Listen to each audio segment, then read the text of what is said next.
আমরা মুহতারামের কাছ থেকে অত্যন্ত গুরুত্বপূর্ণ নসিহত শুনছিলাম। আলহামদুলিল্লাহ, আজকে আমাদের মধ্যে বাংলাদেশ থেকে অনেক উজ্জ্বল নক্ষত্র আলেমে দ্বীন আমাদের মধ্যে উপস্থিত আছেন।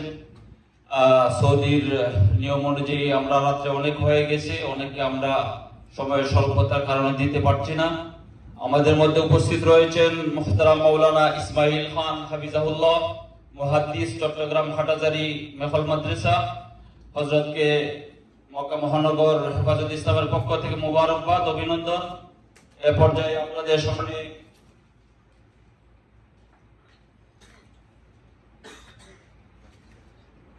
আপনাদের সামনে গুরুত্বপূর্ণ বক্তব্য নিয়ে আসছেন মুহতারাম মাওলানা নাসির উদ্দিন মুনির, যুগ্ম মহাসচিব হেফাজত ইসলাম বাংলাদেশ।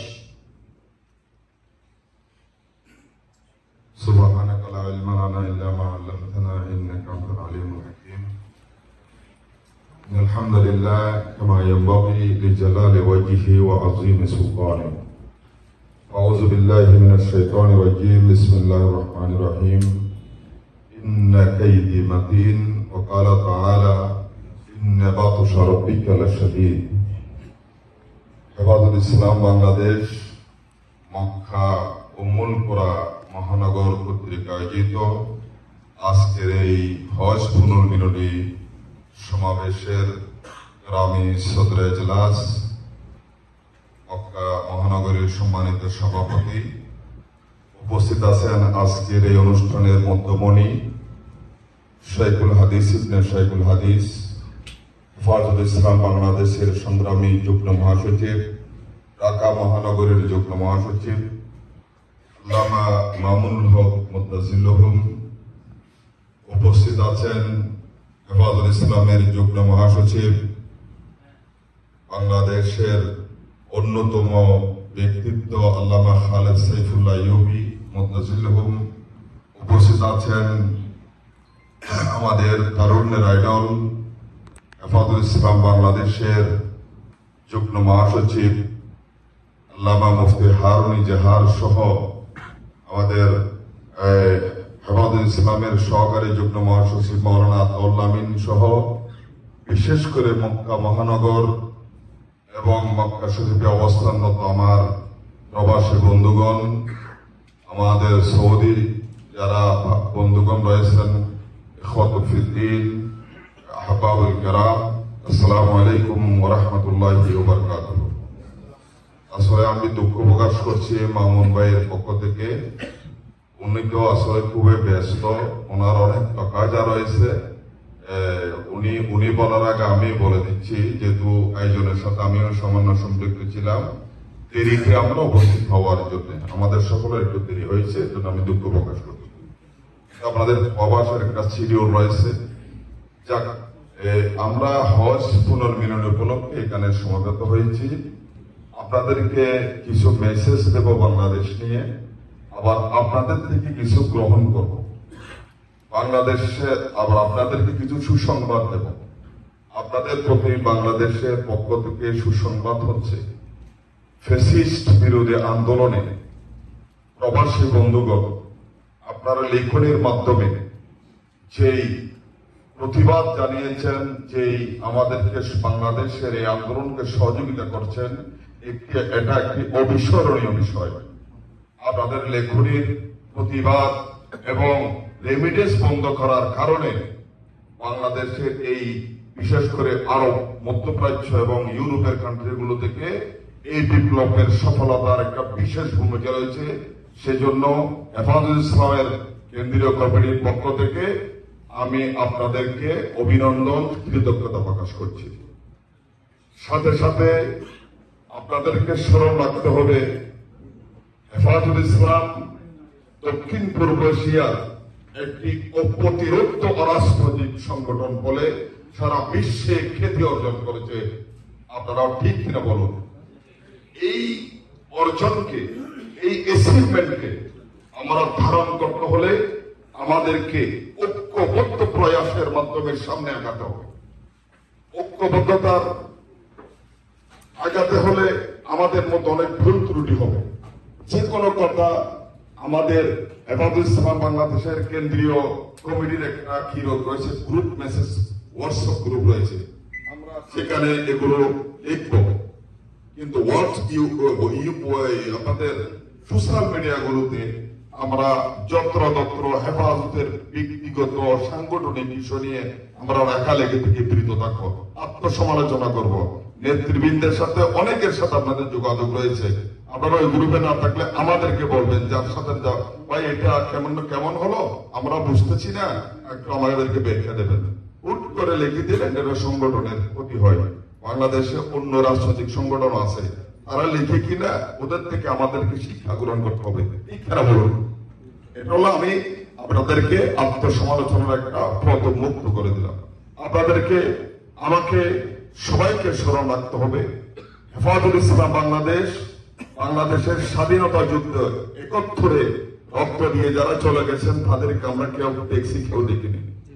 তারপরে বাংলাদেশকে একটি দ্বিতীয় স্বাধীনতার সূর্য উত্তীর্ণ করার জন্য যে রক্ত দিতে হয়েছে, ব্রাহ্মণবাড়িয়া শহীদবাড়িয়ায় হেফাজতে রক্ত দিয়েছে, 18 সালে হেফাজতে রক্ত দিয়েছে, 21 সালে হেফাজতে রক্ত দিয়েছে, 2024 সালে সেই 5 আগস্টের আন্দোলনে হেফাজতের 100-এর উপরে ওলামায়ে কেরামের শাহাদাতের বন্যার মাধ্যমে বাংলাদেশের নতুন সূর্যের উত্তীর্ণ হয়েছে। ঠিক কিনা বলুন?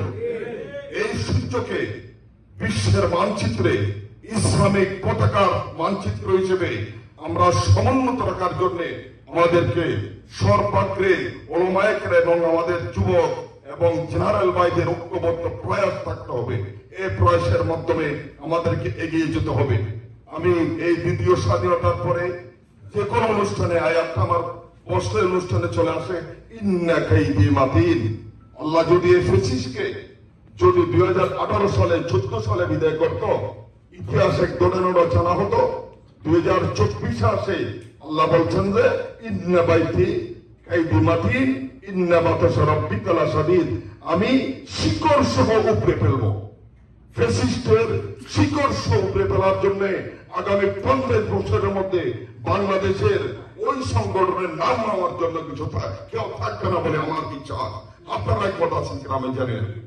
সেই জন্য ওলামায়ে কেরাম এখানে আমাদের আব্দুল আমিন থেকে নিয়ে শুরু করে আমাদের আইয়ুবী ভাই, মাওলানা হক সাহেব, আমি, আমার হারুনেজার ভাই, হাসান জমির চত্বর, আমরা সবাই কারাবন্দী ছিলাম। মামুন ভাইকে কি করা হয়েছে, হারুনেজারকে কি করা হয়েছে, আইয়ুবীকে কি করা হয়েছে, আমাকে কি করা হয়েছে। আমি বাবুনগরের আমির হেফাজতের সংবর্ধনা বলেছি, আমি কাউকে কথা বলবো না। আমি একটা কথা বলেছি, আল্লাহ যারা আমাদেরকে এই নির্যাতন করেছে তাদের বিচার তোমার কুদরতে হাতে দিয়ে দিলাম। আল্লাহ তাদের বিচার কুদরতে হাতে করেছেন, আপনারা সবাই উপলব্ধি করছেন। আমরা জুলুমের শিকার হয়ে আমি মানসিক রোগী হয়ে গেছিলাম। হারুন ভাই আমার সেলের মধ্যে ছিল, আমি মেন্টাল পেশেন্টে পরিণত হয়ে গেছিলাম। এ ধরনের সবাইকে প্রসার করা হয়েছে। আমরা এদেশের ক্ষমতার হস্ততে যাওয়ার জন্য রাজনীতি করি নাই। আমরা নাস্তিকবাদের বিরুদ্ধে আল্লামা আহমদ শফি জুনাইদ বাবুনগরের কনসেপ্টে এগিয়ে নেওয়ার জন্য বাংলাদেশে রাজপথে ছিলাম। আমাদেরকে রাষ্ট্রের থ্রেট মনে করে আমাদেরকে জেলে নিক্ষেপ করা হয়েছে। আমরা এর প্রতিদান আল্লাহর কাছে চাই, শুধু আল্লাহর রেজামন্দি চাই। আল্লাহ জেলে যে কষ্ট হয়েছে এর জন্য আল্লাহ আমাদেরকে জান্নাত দেন, এটা আপনারা সকলে আমিন বলবেন। সম্মানিত উপস্থিতি, আমার আলোচনা লম্বা হয়ে যাচ্ছে। একটা মেসেজ, আপনারা ঐক্যবদ্ধ থাকবেন। ঐক্যবদ্ধ প্রয়াসের মাধ্যমে আপনারা মধ্যপ্রাচ্যে যে সমস্ত ভাইরা রয়েছেন আপনাদের কিছু দায়িত্ব রয়েছে। আমি আজকে অনুষ্ঠানের জন্য এই হেফাজতুল ইসলাম বাংলাদেশের চট্টগ্রাম মক্কা মহানগর সাংগঠনিক সম্পাদক আমার ভাই মাওলানা সুলেমান সাহেব, উনি হানাদারি মাদ্রাসার মোহতামি মাওলানা আব্দুল সালাম সাহেবের ভাতিজা, 1900 হেফাজতের আমাদের সভাপতি সেক্রেটারি সহ মামুন ভাই সহ যারা এটা আয়োজন করেছেন। এই একটা অনুষ্ঠানের মাধ্যমে সারা বিশ্বের মধ্যে একটা মেসেজ যাবে যে হেফাজতুল ইসলাম পবিত্র মক্কা নগরীতে আলহামদুলিল্লাহ বাংলাদেশের মতো সুসংগঠিত একটা ঐক্যবদ্ধ শক্তি হিসেবে অটল থাকবে, সারা মধ্যপ্রাচ্য থাকবে, ইউরোপে থাকবে ইনশাআল্লাহ। আপনারা এভাবে এগিয়ে যাবেন।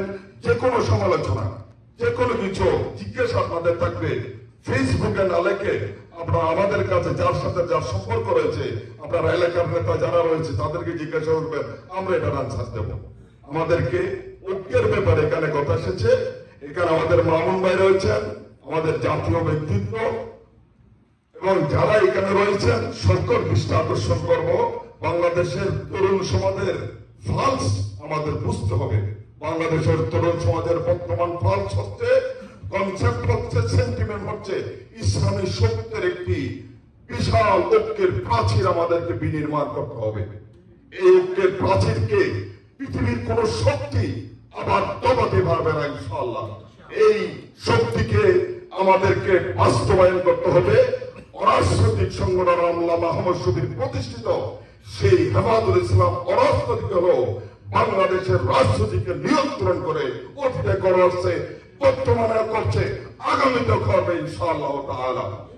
আর যারা হেফাজতকে মাইনাস করে, মৌলবাদ বলে, হেফাজতুল ইসলামকে পাশ কাটিয়ে হেফাজতুল ইসলামের শাহাদতের নজরানাকে, শাহাদতের কোরবানিকে যারা অস্বীকার করে বাংলাদেশ বিনির্মাণের স্বপ্ন থেকে তাদেরকে সতর্ক করে দিতে চায়।